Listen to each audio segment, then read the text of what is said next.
Welcome to 10,000 Africans podcast. My name is JD Tarpe, and I am your humble host. Our guest on the show today is Mario Rigby. He is a modern-day explorer, the man who crossed Africa from Cape to Cairo on foot and kayak, 12,000 kilometers. He is the real deal. Make sure to subscribe to 10,000 Africans podcast on iTunes, on Google Podcasts, and on our newsletter. Please rate us and review us on iTunes and share this podcast with your friends and family. You can also donate to the podcast through our website, 10,000africans.com/donate. Even a $1 donation from you would be appreciated. Welcome to the podcast, Mario. I am excited to have you on. Thank you very much for having me on your show. I appreciate it. And hello to all your followers and listeners. It's fantastic to have you on, man. First of all, what's the story behind why you decided to do something so crazy? Because it's crazy to most of us. You know what? It might be crazy to most people, but what I did wasn't crazy at all. What I thought was crazy is the fact that people haven't actually done this. Going back to roots, motherland, to see Africans, to see how the rest of humanity really works, operates, how they survive and how they live their daily lives.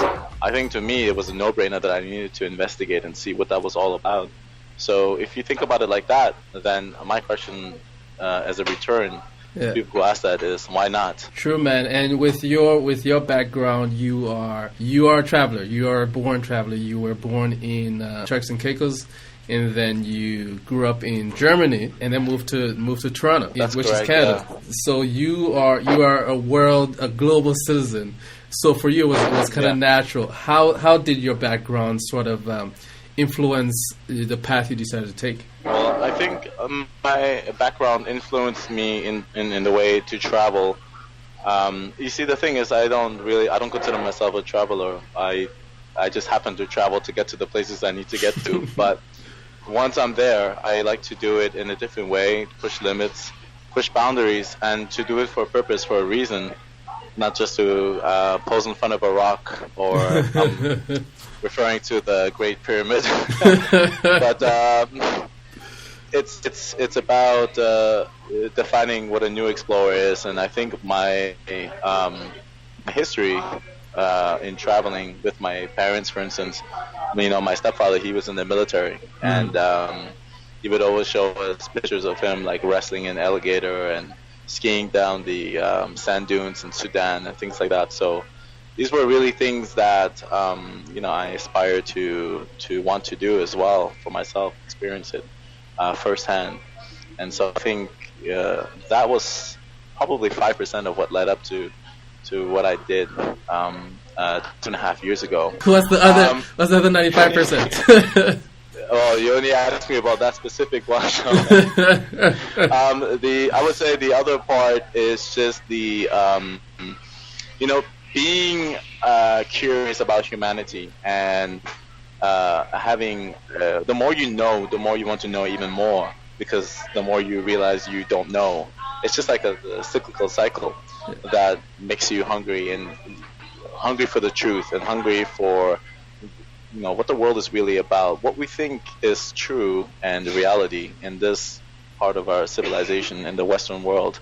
We live in the Western world. You live, in your room where you have capability to do a podcast. And this is luxury that most of the world does not have access to.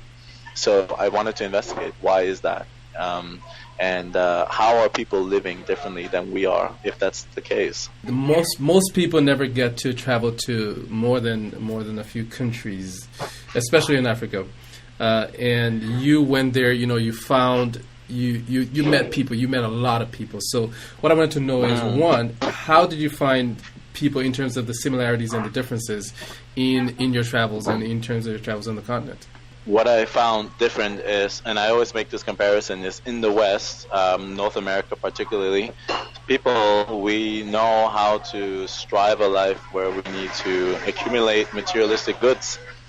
However, if you meet somebody on the street, and I think there's a lot of YouTube videos of this lately, where if someone gets endangered or in trouble, nobody helps. It's just a bystander effect where, a car could hit a girl a few times over until someone finally calls 911, because they always assume that someone else takes responsibility for it. However, if you go to most parts of Africa and you even just go, like you trip, like just fall over and trip, everybody's going to come and help you. It's such a insanely hospitable and caring place where people are very in touch with the moment and what's happening around them. And I find that we've kind of lost that here. What we have here, though, is technological infrastructure that Africa could use. And then what we could use from Africa is their philosophy, which is called Ubuntu in South Africa, which is to basically take care of each other. So all for one and one for all, where I hardly saw starving Africans, as we kind of see in a lot of movies and these Bible programs, where they always have like the starving kid with some flies going around his head. The flies is true. That's true. But the pot bellies and things like that, those are very isolated cases. Those are cases in there are war-torn areas like conflict zones in South Sudan and places where there's hard-hit famine or droughts. Now, the rest of Africa, though, you cannot see this, because if someone is starving or someone's getting hungry, the neighbors, someone will feed them.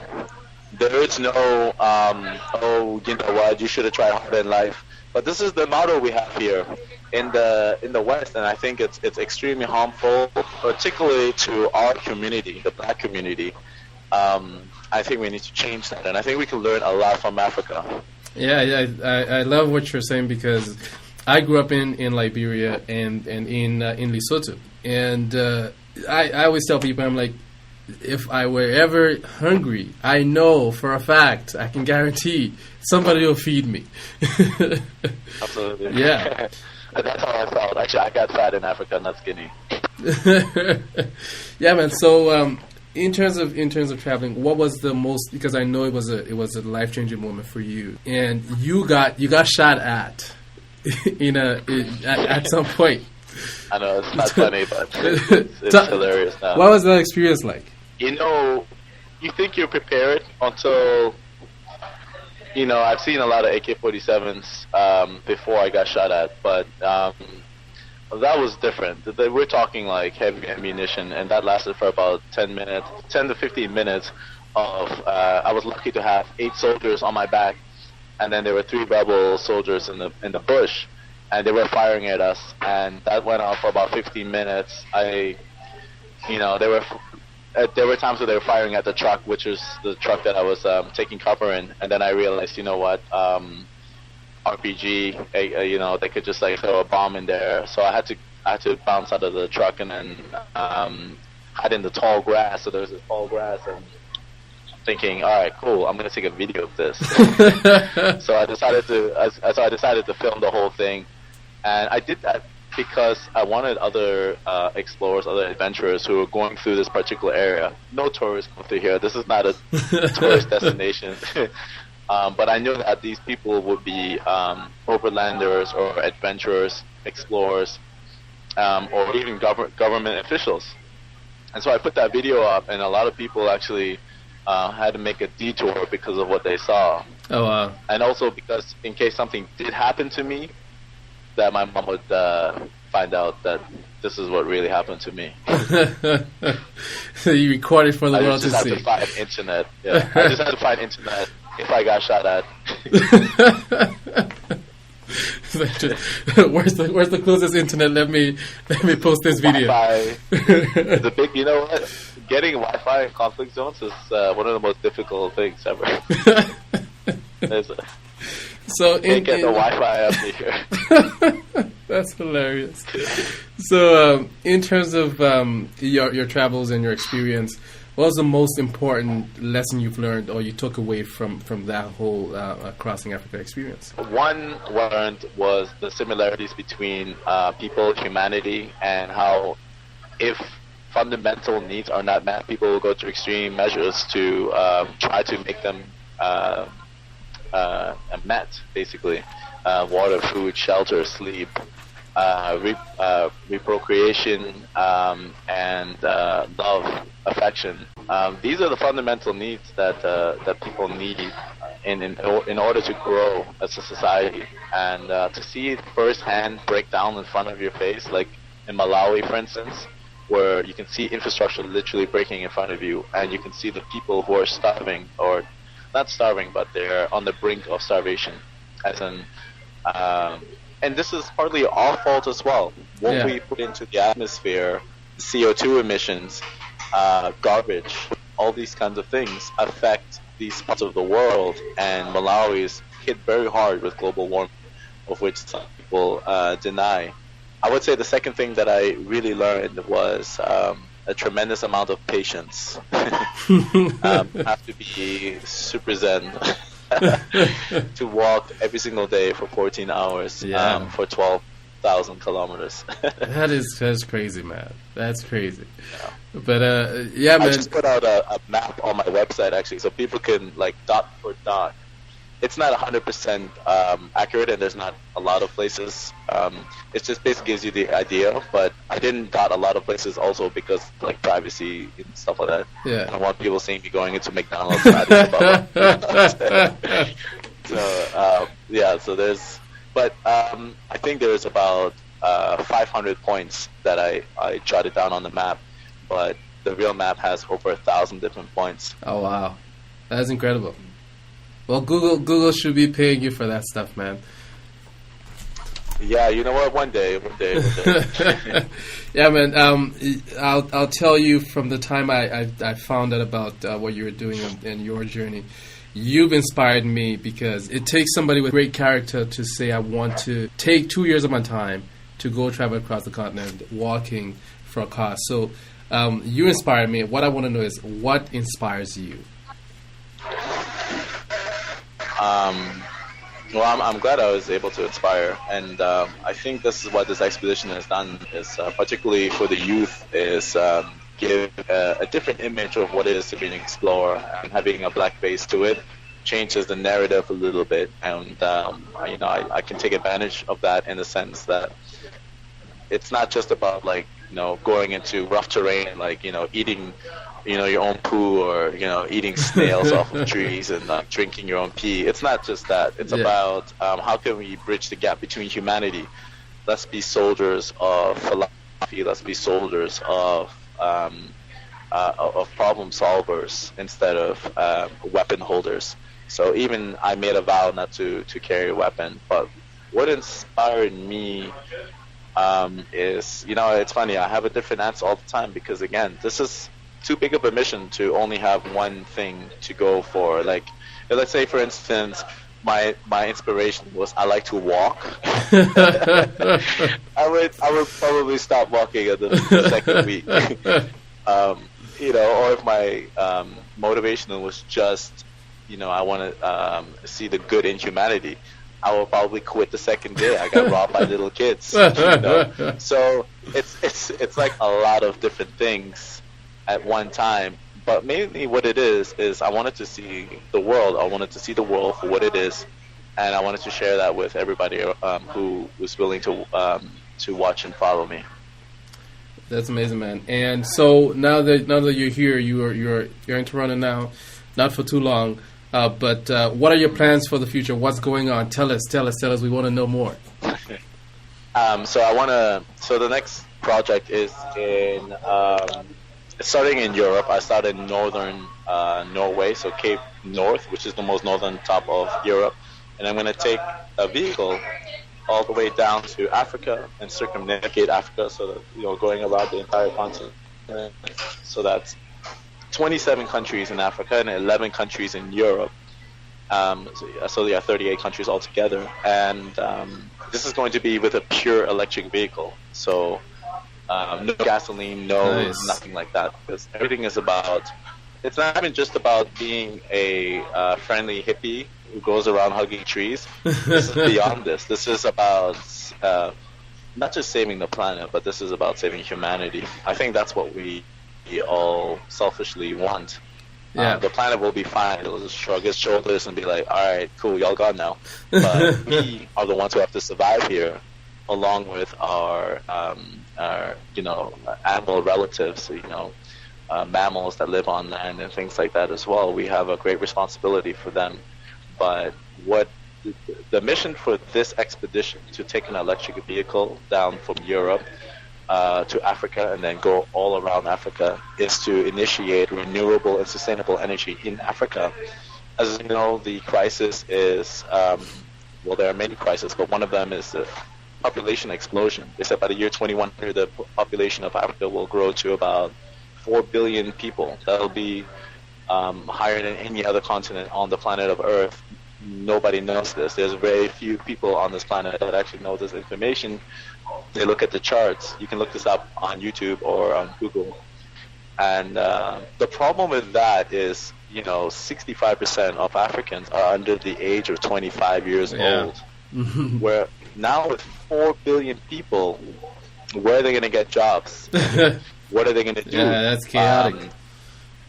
I'm going through most parts of Africa, and 95% of the time, the electricity cuts out. There's no power. Again, 4 billion people. What's going to happen? It's going to get worse. It's going to get worse before it gets better.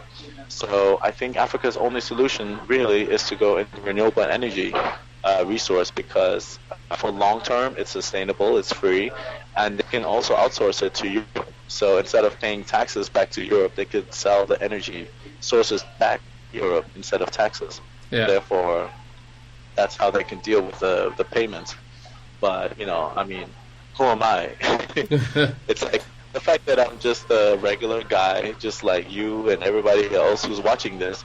But I decided one thing in my life, which was I'm just going to make these actions happen in real life. Instead of talking about it or complaining about it, I'm going to go out there and find solutions and make it happen. And I think you're showing people what is possible. Mm-hmm. Yeah, and just to let people know, you have a book that's going to come out soon, and it's your memoir, and you're sharing your story. Absolutely, yeah. The book will be out fall 2019, so we got some time to write this book. Awesome. So before we get to our last question, how can people find you? How can people connect with you? How can people reach out to you? Well, if you know my full name, all my social media accounts are basically my first and last name, Mario Rigby. If you go to my website, mariorigby.com, or Instagram, it's Mario Rigby. Facebook, also Mario Rigby. And I'm just learning how to use Twitter, so follow me on that as well. Yes, man. So our last question, if you had 10,000 Africans at your disposal with expertise in every field, what would you do? I would make them all engineers, technical engineers, and maybe a few doctors here. But you know what? There's a lot of doctors in Africa already. They just don't have jobs because there's too many doctors with no jobs. But I would definitely get a bunch of engineers, problem solvers, and build bridges, build solar panels, build solar farms, build machines that basically turn salt water into fresh water, et cetera, et cetera. So basically get 10,000 problem solvers and make this happen. There's one more thing I wanted to say before I leave, though, is to get so people can have an understanding of this whole concept. Africa is one of the last continents on the planet, and I'm generalizing when I say Africa, but it's for a reason, because mainly the whole continent has been kind of put aside, put in the back burner, except for maybe South Africa. They have just started using smartphones like crazy. You can go into an indigenous tribe, and they're using smartphones. I went to the Hammer tribe people, and these people, the women are wearing like mini leather skirts that they hunted themselves, and they're painting their hair red, and they're asking me, am I on Facebook?